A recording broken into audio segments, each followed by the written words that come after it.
बिस्मिल्लाहिर्रहमानिर्रहीम। अस्सलाम वालेकुम इस्लामिक टीचर के प्यारे दोस्तों, हम उम्मीद करते हैं कि आप खैरियत से होंगे। हमारी दुआ है कि अल्लाह पाक आपको खैर व आफियत से रखे, आमीन। प्यारे दोस्तों, सर्दी के मौसम में हर किसी की कोशिश होती है कि वो अपने आप को मुकम्मल तौर पर ढांप कर रखे। तो इसी के पेश नज़र अक्सर लोग सर्दियों में मोज़ों का इस्तेमाल करते हैं ताकि वो बजाय मुकम्मल पाँव धोने के सिर्फ मसाह ही कर लें और यूं सर्दी से बच जाएं। दोस्तों, बाज लोग ये सवाल करते हैं कि आया जुराब पर भी मसाह किया जा सकता है या नहीं। तो दोस्तों, आज की इस वीडियो में हम आपको तफसील के साथ बताएंगे कि मसाह किन चीजों पर करना जायज है और किन सूरतों में मसाह किया जा सकता है और मोज़ों पर मसाह कैसे किया जा सकता है, इससे मुतल्लिक मसाइल क्या हैं। इस बारे में जानने के लिए आपसे इल्तिमास के वीडियो को आखिर तक जरूर देखिएगा।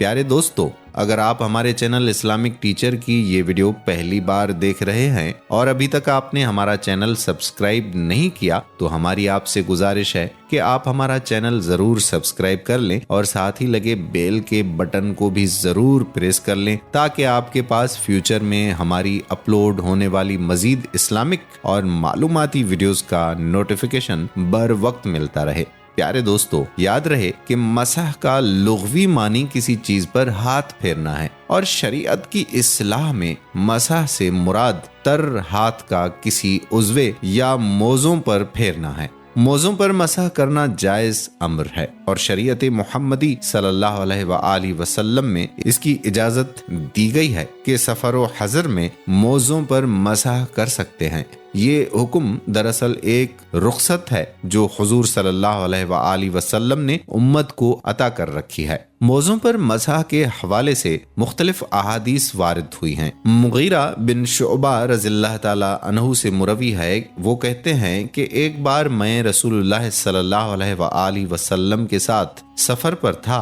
तो मैं आप सल्लल्लाहु अलैहि वसल्लम के मोज़े उतारने के लिए झुका। आप सल्लल्लाहु अलैहि वसल्लम ने फरमाया, इन्हें छोड़ दो, मैंने इनको वुजू करके पहना है। उसके बाद आप सल्लल्लाहु अलैहि वसल्लम ने उन पर मसह फरमाया। इस हदीस को इमाम बुखारी और मुस्लिम ने भी रिवायत किया है। सनन अबू दाऊद के अल्फाज कुछ यूं हैं, मोज़ों को छोड़ दो, मैंने मोज़ों में अपने कदम उसी वक्त दाखिल किए थे जब वो मुकम्मल पाक थे, यानी वुजू किया हुआ था। इस हदीस की शरह में इमाम नोवी रहमतुल्लाह अलैह कहते हैं कि इस हदीस में इस बात की दलील है कि मोज़ों पर मसाह करना उसी वक्त जायज होगा जब उन्हें मुकम्मल तहारत के बाद पहना हो। इब्ने क़द्दामा रहमतुल्लाह अलैह अल मुग़न्नी में कहते हैं कि मोज़ों या जुराबों पर मसाह जायज होने के लिए मुकम्मल वुजू की शर्त से मुतल्लिक हैं, किसी के इख्तिलाफ का इल्म नहीं है। इसी तरह इमाम मालिक रहमतुल्लाह अलैह कहते हैं कि मोज़ों पर मसाह करना उसके लिए जायज है जिसने दोनों पांव पर मोज़े मुकम्मल वुजू करके पहने हों। लेकिन अगर किसी ने अपने दोनों पांव मोज़ों में उस वक्त डाले जब वो वुजू ना होने की वजह से पाक नहीं थे तो वो मोज़ों पर मसाह नहीं कर सकता। दोस्तों, मोज़ों पर मसाह उस वक्त वाजिब होता है जब मोज़े उतारने और पाँव धोने में नमाज के क़ज़ा होने का अंदेशा हो। नीज़ अगर इतना पानी ना हो जिससे पाँव धोए जा सके तो वाजिब है कि मोज़ों पर मसाह किया जाए। इन सूरतों के अलावा मोज़ों पर मसाह करना महज रुखसत या अमरे जायज है। मसलन जिस्म के किसी भी उज़्वे पर चोट लगी हो, जख्म पर पट्टी बंधी हो या मरहम लगी हो जिसे पानी लगने से नुकसान का अंदेशा हो तो उसका मसाह करना जायज है। बहरहाल पाँव धोना मसाह करने से अफसल है। मोज़ों पर मसाह इन सूरतों में फर्ज होता है, मसलन वक़ूफ़े अरफा यानी हज के मौके पर क़िल्लत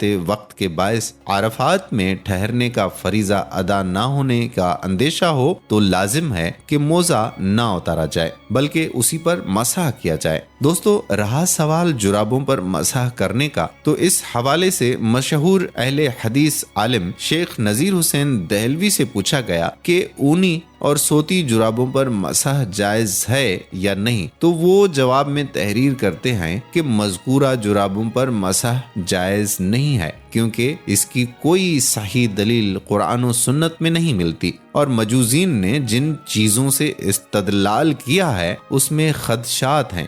پھر خدشات کا ذکر فرما کر تحریر کیا کہ جرابوں پر مسح جائز ہونے کی کوئی دلیل نہیں ہے۔ دوستو یاد رہے کہ نماز ایمان کے بعد اسلام کا سب سے اہم بنیادی رکن ہے۔ قرآن کریم کی سینکڑوں آیات میں نماز پڑھنے کی تاکید وارد ہوئی ہے، اور پوری امت مسلمہ کا اجماع ہے کہ وضو کے بغیر نماز نہیں ہوتی۔ قرآن کریم میں صراحت کے ساتھ وضو میں پیروں کے دھونے کا ذکر آیا ہے، لہٰذا صرف انہی شرائط کے ساتھ اور انہی موضوع پر مسح کرنا جائز ہوگا جن کا ثبوت احادیث سے صحیحہ سے ملتا ہے۔ جراب یعنی آج کل کے عام موضوع پر مسح کرنے کا کوئی ثبوت احادیث سے صحیحہ میں نہیں ملتا، لہٰذا آج کل کے عام موضوع پر مسح نہ کریں۔ ہاں، اگر مسح کرنے کا ارادہ ہے تو چمڑے کے موزوں کا استعمال کریں، ورنہ پیروں کو دھوئیں تاکہ حضور اکرم صلی اللہ علیہ وآلہ وسلم کی آنکھوں کی ٹھنڈک یعنی نماز صحیح طریقے پر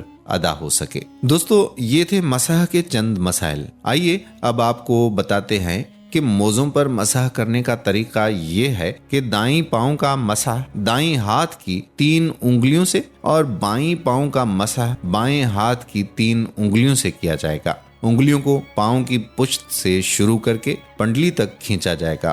مسح کرتے وقت انگلیوں کا تر ہونا ضروری ہے۔ دوستو موزوں پر مسح کی کچھ شرائط بھی بیان ہوئی ہیں، وہ بھی آپ کو بتا دیتے ہیں۔ فقہا کے نزدیک موزوں کے لیے ضروری ہے کہ چمڑے کے ہوں یا کم از کم تلوا چمڑے کا ہو، باقی حصہ کسی اور موٹی چیز کا ہو۔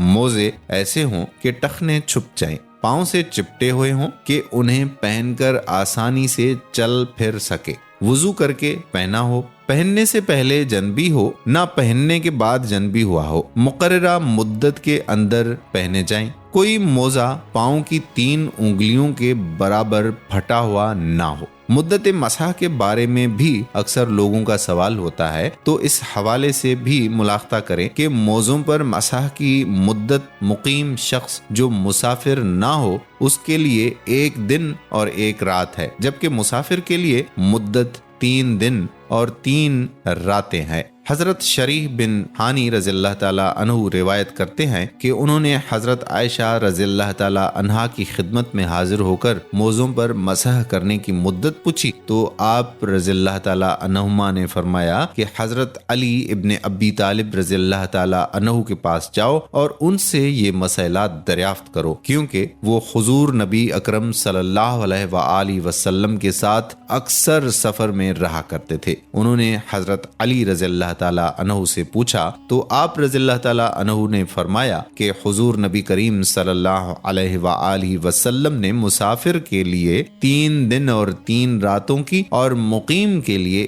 1 دن اور 1 رات کی مدت مقرر فرمائی ہے، بروایت مسلم الصحیح۔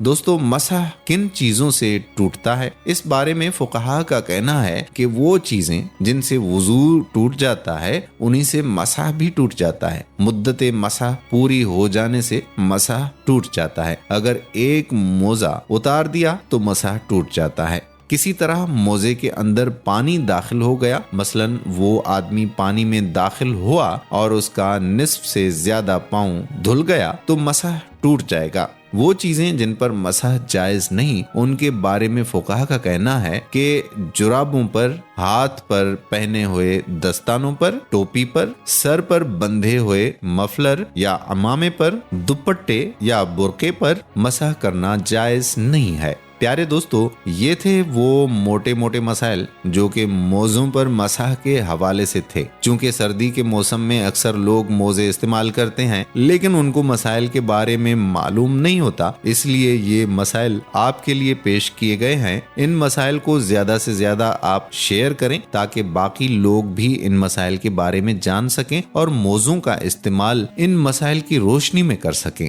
अल्लाह पाक से दुआ है कि अल्लाह हमें दीन की समझ नसीब फरमाए और इसके मुताबिक जिंदगी बसर करने की तौफीक अता फरमाए। आमीन। प्यारे दोस्तों, हम उम्मीद करते हैं कि आपको हमारी आज की ये वीडियो जरूर पसंद आई होगी। अगर आपको हमारी आज की ये वीडियो पसंद आई है तो आपसे गुजारिश करते हैं कि आप हमारे चैनल इस्लामिक टीचर को जरूर सब्सक्राइब कर लें और साथ ही लगे बेल के बटन को भी प्रेस कर लें ताकि आपके पास हमारी आने वाली मजीद मालूमाती वीडियोस का नोटिफिकेशन बर वक्त मिलता रहे। सब्सक्राइब के साथ साथ हमारी वीडियो को लाइक भी जरूर करें। कीमती राय का इजहार कमेंट्स में किया करें। कमेंट्स में आप अपने सवालात भी हम तक पहुंचा सकते हैं। अल्लाह ताला आपको अपनी हिफ्ज़ व अमान में रखे। आमीन।